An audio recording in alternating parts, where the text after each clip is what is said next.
Paul Van Weyde-Velde. J'espère que je n'ai pas écorché votre nom. Vous êtes le secrétaire académique du SNEP FSU. Vous êtes également professeur d'EPS au lycée de Petite-Terre. Bonjour monsieur, merci d'être avec nous ce matin. Bonjour. Alors, à chaque rentrée, son lot de complications, son lot de doutes, les parents retiennent à chaque fois leur souffle. À quoi doivent-ils s'attendre aujourd'hui ou cette semaine?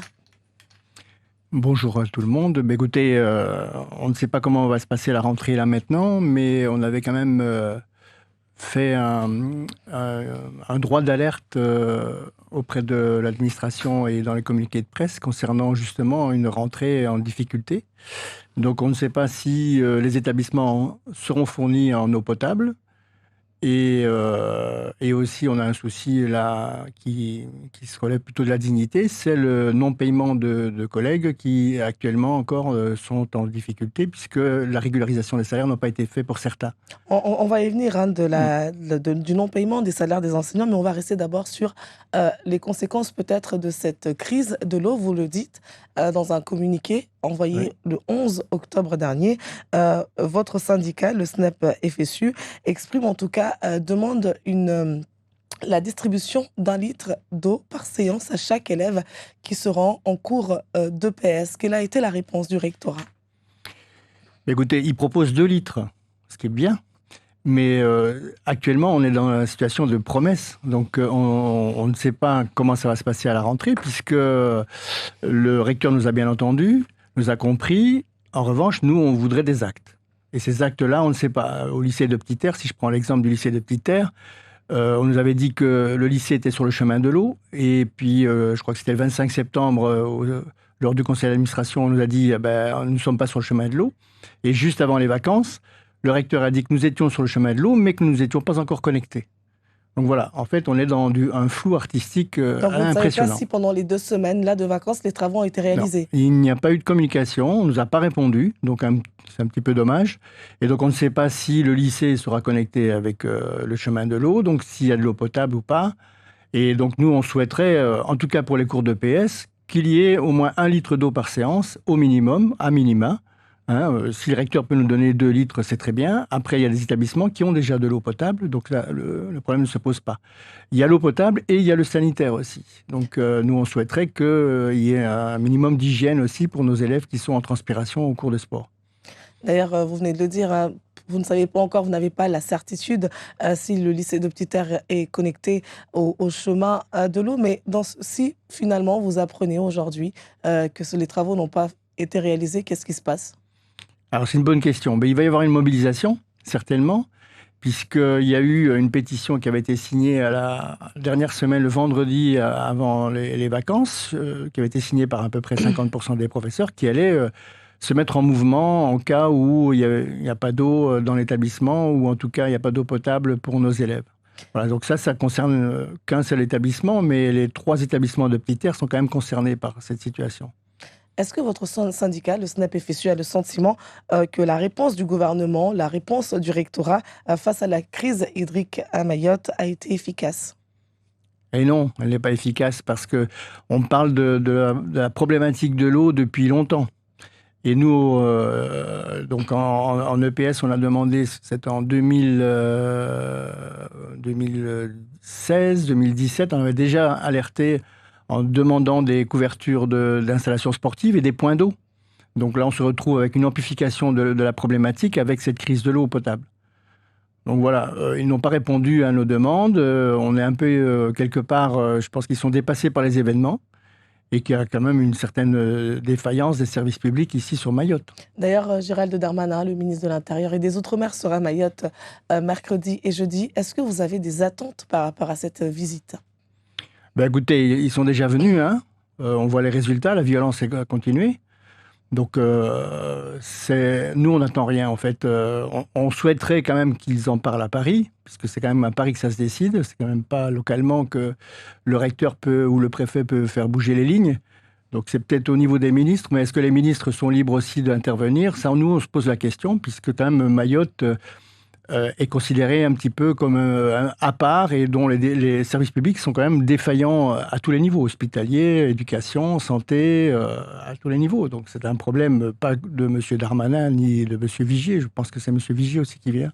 Est-ce que vous pensez que Paris, étant donné qu'on est peut-être loin de l'Hexagone, est-ce que c'est cette distance qui fait que vous pensez que l'État ne fait rien, ne propose rien pour Mayotte, ou est-ce que c'est une volonté quelque part de laisser les choses s'envenimer?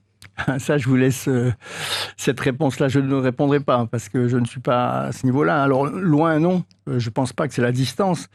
La Réunion est aussi loin que Mayotte, c'est même pas plus loin.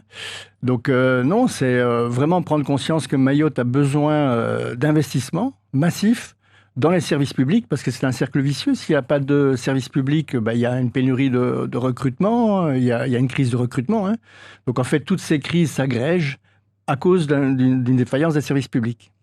Vous l'avez dit tout à l'heure, il y a aussi l'autre crise maintenant, c'est le non-paiement, en tout cas Voilà, dans sa ouais. totalité, dans la totalité des salaires des enseignants. Est-ce qu'on sait combien d'enseignants aujourd'hui n'ont pas été rémunérés et depuis combien de temps?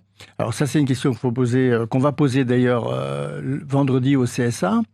Nous, en tout cas, on reçoit des plaintes de collègues ou en tout cas des copies sur les réclamations auprès du rectorat.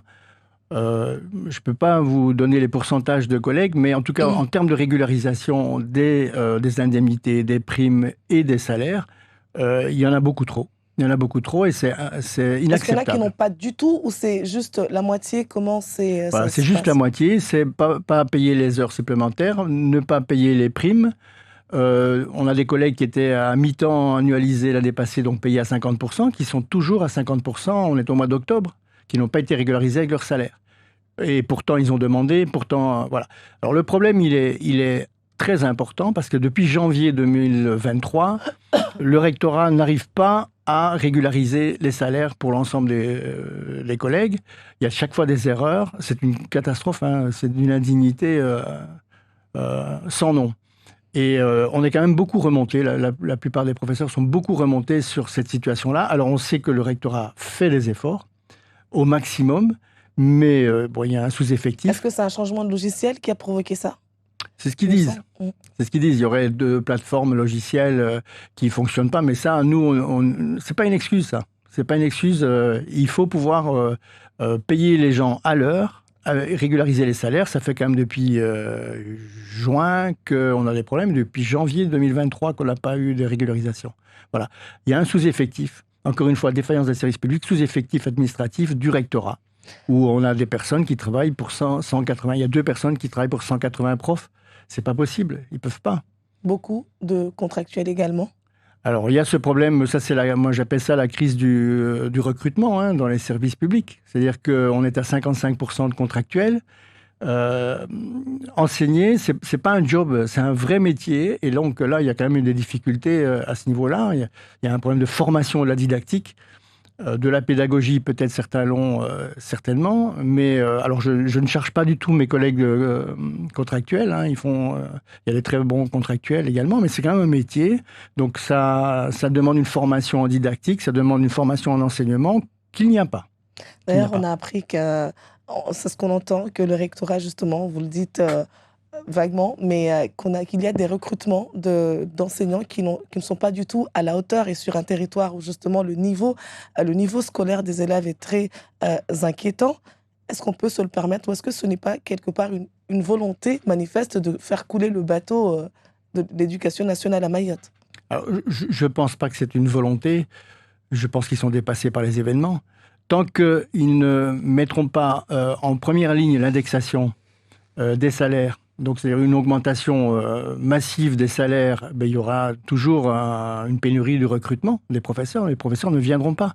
Mais finalement, c'est quoi le problème? Est-ce que c'est le salaire? Parce qu'on parle de la crise de l'eau, il y a la violence, mais souvent aussi, est-ce que si finalement les enseignants, le salaire en tout cas, l'indexation est encore augmentée, vous pensez qu'il n'y aura plus de pénurie d'enseignants à Mayotte?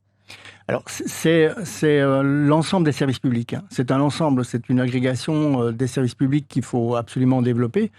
notamment dans l'éducation nationale. Alors, à Mayotte, il y a beaucoup de fonctionnaires dans l'éducation nationale, et donc le recrutement doit se faire aussi à ce niveau-là, mais ça peut être au niveau hospitalier. Moi, si j'étais jeune avec des enfants, je ne viendrais pas à Mayotte parce que je sais que le système hospitalier n'est pas à la hauteur des enjeux et des problèmes sanitaires de Mayotte. Donc, il faut vraiment que tous les services soient valorisés, ce qui n'est pas le cas. Est-ce que vous estimez que les enseignants à Mayotte sont sous-payés? Ah, c'est une bonne question. Alors, ça dépend. Je pense que nous, c'est une bonne question. Est-ce qu'il y a les enseignants qui sont là pour le salaire? C'est ça, parce que l'attractivité, souvent, on dit que Mayotte n'est pas assez attractive, mais finalement, l'attractivité, c'est quoi? C'est le salaire? C'est Non, c'est le manque de sécurité? Ce n'est pas que le salaire. L'attractivité, c'est un ensemble. Pourquoi beaucoup de gens vont à La Réunion? Pourquoi peu de gens viennent sur Mayotte? Ben, il y a un problème de sécurité, il y a un problème Il y a un problème de hospitalier. sécurité partout, à La Réunion également, monsieur. Donc, est-ce Alors qu'on là, se pose des questions? Peut-être que c'est non. moins médiatisé, peut-être, mais est-ce qu'il y a plus de violence à Mayotte qu'à La Réunion ou en région parisienne? Non, il y a un problème de conditions de vie à Mayotte. Il y a le pouvoir d'achat qui est complètement dépassé. Quand vous achetez une bouteille d'eau à 2 euros, quand vous voulez prendre une bière à 7 euros dans un bar, c'est quand même compliqué. Il y a ce problème-là. Il y a les tickets d'avion où il y a un monopole d'une compagnie aérienne. Donc, pour aller à Paris, il faut presque 1200 euros. Donc, il y a tout ça qui fait partie de l'attractivité. En parlant justement de billets d'avion, nous avons appris que donc, depuis le début de l'année, depuis donc, la rentrée d'août, il y a eu une vingtaine de démissions. Là, récemment, ces 2 dernières vacances qu'on vient de passer, certains professeurs ont profité de cette pause pour quitter l'île. D'ailleurs, certains ont dit qu'ils ne reviendraient pas. Est-ce que ce n'est pas quelque part un abandon de poste lorsqu'on profite des vacances pour partir sans pour autant prévenir son patron? Alors, la problématique, on la connaît depuis longtemps. Hein, j'ai eu la chance d'accompagner un collègue qui est venu du national, FSU national, et ça m'a permis de voir un peu le territoire parce qu'on se déplace de moins en moins sur Mayotte. On reste chacun dans son petit coin. Se déplacer, ça peut être dangereux ou c'est compliqué. Et donc, ça m'a permis de voir un peu le territoire. On a des professeurs très investis. Enfin, moi, je suis surpris. Les collègues sont complètement investis sur leurs tâches. Donc, je pense qu'on ne peut pas, sur quelques exceptions, globaliser le fait qu'il y ait des professeurs. Ce qui pourrait se justifier, c'est des collègues qui sont avec des jeunes enfants et qui souhaitent ne pas revenir. Alors, c'est le recteur qui avait annoncé ça, qu'il y aurait peut-être des démissions de poste ou des gens qui partiraient. Moi, il faudrait peut-être lui poser la question. Nous, en tout cas, on lui posera le vendredi au CSA, on lui posera la question de savoir un petit peu combien de collègues vraiment ne reviennent pas, parce que ça peut être aussi une rumeur. D'ailleurs, tout à l'heure, on évoquait le niveau des élèves à Mayotte. Ce n'est un secret pour personne. Le redoublement est exclu du système d'éducation à Mayotte. Ainsi, les élèves en très grande difficulté, passent de classe en classe avec les mêmes lacunes jusqu'au bac. Les professeurs n'ont-ils pas aussi leur part de responsabilité? Alors, quand on parle des professeurs, on parle le niveau scolaire à Mayotte. Et c'est pas moi qui le dis, mais c'est le rectorat. Le niveau scolaire à Mayotte est quand même assez faible. Donc, en comparaison de ce qui se passe en métropole. Est-ce que c'est la faute des professeurs? Non. Non, c'est pas la faute des professeurs. Lorsqu'on vous demande de gonfler les notes pour permettre à ces élèves de passer en classe supérieure et que vous acceptez? Alors ça, c'est pas à Mayotte, c'est sur le territoire national. Donc à un moment donné, il y a des statistiques. Mais à Mayotte, il y a une particularité, il y a beaucoup de difficultés. Des élèves qui arrivent au collège, qui rentrent au collège, qui arrivent au lycée sans savoir lire ni écrire correctement. Oui. Là, on a atteint un niveau assez critique. Vous avez pointé la problématique des contractuels, c'est-à-dire que quand on demande à un professeur contractuel dont le renouvellement de son contrat dépend de l'inspection et du chef d'établissement, lorsqu'on va lui demander d'augmenter les notes, il va le faire, parce que lui, il a besoin aussi de travailler. Et donc la situation 55% de contractuels, ça veut dire que dans les conseils de classe, mais les contractuels, comment ils font? Lorsqu'ils doivent prendre la parole, ils se mettent à nu devant le chef d'établissement.